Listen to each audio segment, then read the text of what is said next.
નમસ્કાર મિત્રો મિત્રો 1 માર્ચ એટલે કે આજથી 5 મોટા બદલાવ થયા છે જે દેશના દરેક નાગરિકને જાણવા ખૂબ જ જરૂરી છે। જે બેંક ખાતું, રાંધણ gas, railway, mobile sim card, ત્યારબાદ ઓનલાઈન પેમેન્ટને લઈને જે નવા નિયમો, નવા ફેરફારો કરવામાં આવ્યા છે તો તેની આપણે સંપૂર્ણ માહિતી આ વિડીયોમાં મેળવીશું। તો વિડીયોને અંત સુધી જોતા રહેજો અને જો ચેનલમાં નવા હોય તો ચેનલને સબસ્ક્રાઇબ કરી વિડીયોને એક લાઈક કરી દેજો। સૌ પ્રથમ ફેરફાર જોઈએ મિત્રો તો બેંક ખાતાના નિયમોમાં નવો ફેરફાર કરવામાં આવ્યો છે। બેંક ખાતામાં મિનિમમ બેલેન્સ રાખવાને લઈને જે નવો ફેરફાર કરવામાં આવ્યો છે। જે જાહેર ક્ષેત્રની બેંકો 1 માર્ચ 2026 થી મિનિમમ બેલેન્સ જાળવવાના નિયમોમાં ફેરફાર કરી રહી છે। અત્યાર સુધી જો કોઈ એક દિવસ બેલેન્સ ઓછું થતું તો દંડ અથવા તો પેનલ્ટી લગાવવામાં આવતી હતી, પરંતુ હવે સરેરાશ માસિક બેલેન્સના આધારે એટલે કે એવરેજ મંથલી બેલેન્સના આધારે દંડ છે અથવા તો પેનલ્ટી છે એ નક્કી કરવામાં આવશે। આનો અર્થ એ છે કે જો આખા મહિનાની સરેરાશ નિર્ધારિત રકમથી ઓછી હશે તો જ દંડ વસૂલવામાં આવશે અને તેનાથી ગ્રાહકોને પણ થોડી રાહત મળશે। અને જો મહિનામાં કેટલાક દિવસ બેલેન્સ ઓછું રહ્યું હોય તો તમે બાકીના દિવસોમાં પર્યાપ્ત બેલેન્સ રાખીને પેનલ્ટી અથવા તો દંડથી બચી શકો છો। ત્યારબાદ મિત્રો વાત કરીએ તો વાહન ચાલકો ધ્યાન આપે, જે લાયસન્સને લઈને નવો નિયમ લાગુ કરવામાં આવ્યો છે। નવા સુધારા મુજબ એક કેલેન્ડર વર્ષમાં જો કોઈ પણ વાહન ચાલક એ 5 કે તેથી વધુ વખત ટ્રાફિકના કોઈ પણ નિયમનું ઉલ્લંઘન કરે છે તો તેનું ડ્રાઇવિંગ લાયસન્સ એ આપોઆપ સસ્પેન્ડની યાદીમાં આવી જશે। જે 5મી વખત ચલન ફાટતાની સાથે જ જે સિસ્ટમ છે જે આરટીઓ ને એલર્ટનો મેસેજ મોકલશે અને આરટીઓ અને ડીટીઓ દ્વારા જે નિર્ણય લેવામાં આવશે જે અધિકારી દ્વારા પરિસ્થિતિની ગંભીરતા જોઈને તમારું લાયસન્સ એ 3 મહિના માટે અથવા તો ગંભીર કિસ્સામાં તેને કાયમી ધોરણે પણ રદ કરી શકે છે।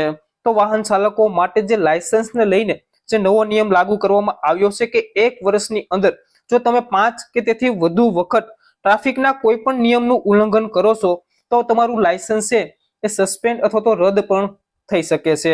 ત્યારબાદ મિત્રો વાત કરીએ તો 1 માર્ચથી જે ઓનલાઈન પેમેન્ટને લઈને પણ નવો ફેરફાર લાગુ કરવામાં આવ્યો છે જે હાઈ વેલ્યુ યુપીઆઈ ટ્રાન્ઝેક્શન।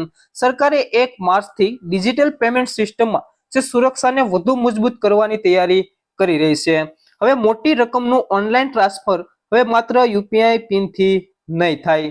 1 માર્ચથી બેંક હાઈ વેલ્યુએશન ટ્રાન્ઝેક્શન માટે વધારાના બાયોમેટ્રિક્સ અથવા તો મલ્ટી ફેક્ટર ઓથેન્ટિકેશન ફરજિયાત કરી રહ્યા છે। જો તમે મોટી રકમ મોકલી રહ્યા છો તો તમારે ફિંગરપ્રિન્ટ અથવા તો ફેસ આઈડી જેવા વધારાના વેરિફિકેશનની જરૂર પડી શકે છે। તો મિત્રો યુપીઆઈ ટ્રાન્ઝેક્શન જે ઓનલાઈન ટ્રાન્ઝેક્શનની અંદર નવો નિયમ લાગુ કરવામાં આવ્યો છે કે હાઈ વેલ્યુએશન એટલે કે મોટી રકમનું યુપીઆઈ ટ્રાન્ઝેક્શન હવે યુપીઆઈ પિન દ્વારા નહીં થાય। એના માટે તમારે ફિંગરપ્રિન્ટ અથવા તો ફેસ આઈડી અથવા તો ઓટીપી દ્વારા તમારે આ યુપીઆઈ ટ્રાન્ઝેક્શન કરવું પડશે। ત્યારબાદ મિત્રો વાત કરીએ તો મોબાઈલ સિમ કાર્ડને લઈને પણ નવા નિયમો લાગુ થઈ ગયા છે જે આજથી એટલે કે 1 માર્ચથી મેસેજિંગ એપ્સ માટે જે સિમ બાઇન્ડિંગ નિયમો લાગુ થઈ ગયા છે। સરકારના નિયમ પછી હવે વોટ્સએપ, ટેલિગ્રામ અને સિગ્નલ જેવી મેસેજિંગ એપ્સ ત્યારે જ કામ કરશે જ્યારે ફોનમાં તે જ સિમ કાર્ડ એક્ટિવ મોડમાં લાગેલું હોય। જેનાથી એકાઉન્ટ બનાવ્યું હોય એ જ સિમ કાર્ડ જો તમારા ફોનની અંદર એક્ટિવ હશે તો જ તમે વોટ્સએપ અથવા તો ટેલિગ્રામ જેવી એપ્લિકેશનનો ઉપયોગ કરી શકશો। અને કોમ્પ્યુટર ઉપર પણ જો તમે વોટ્સએપ વાપરતા હોય તો તમારે 6 કલાકની અંદર ફરીવાર લોગિન કરવું પડશે, કારણ કે 6 કલાક પછી તે આપોઆપ લોગ આઉટ થઈ જશે। અને આ નિયમ શા માટે, આ નિર્ણય શા માટે લેવામાં આવ્યો એમની વાત કરીએ તો ઘણીવાર સાયબર ગુનેગારો સિમ કાઢીને માત્ર વાઈફાઈ દ્વારા મેસેજિંગ એપ્લિકેશનનો ઉપયોગ કરીને છેતરપિંડી કરતા હતા। હવે સિમ કાઢતાની સાથે જ જે એપ્લિકેશન છે જે વોટ્સએપ છે એ આપમેળે લોગ આઉટ થઈ જશે અને આનાથી છેતરપિંડી રોકવામાં મદદ મળશે। તો મિત્રો જો તમે વોટ્સએપ વાપરતા હોય તો તમારે જે વોટ્સએપમાં નંબર છે એ તમારા મોબાઈલની અંદર સિમ કાર્ડ હોવું જરૂરી છે, તો જ તમે વોટ્સએપનો ઉપયોગ કરી શકશો। ત્યારબાદ મિત્રો વાત કરીએ તો 1 માર્ચથી ગેસ સિલિન્ડરના નવા ભાવો જાહેર। જે દર મહિનાની 1 તારીખે ઓઇલ માર્કેટિંગ કંપનીઓ જે એલપીજી ગેસ સિલિન્ડરની કિંમતમાં ફેરફાર કરવામાં આવે છે અને આજે એટલે કે 1 માર્ચે પણ ફેરફાર જોવા મળ્યો છે।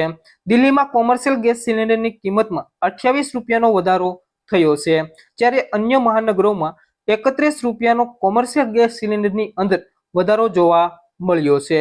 આ પહેલા ગયા મહિને 1 ફેબ્રુઆરીએ બજેટના દિવસે દેશભરમાં 19 કિલોના ગેસ સિલિન્ડરની કિંમતમાં 50 રૂપિયાનો વધારો થયો હતો અને હવે ફરીથી મોંઘવારીનો ઝટકો લાગ્યો છે.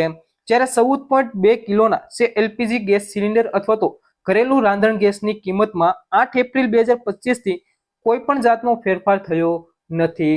તો મિત્રો કોમર્શિયલ ગેસ સિલિન્ડરની અંદર 31 અને 28 રૂપિયાનો વધારો જોવા મળ્યો છે, જ્યારે રાંધણ ગેસની અંદર કોઈ પણ જાતનો ફેરફાર થયો નથી.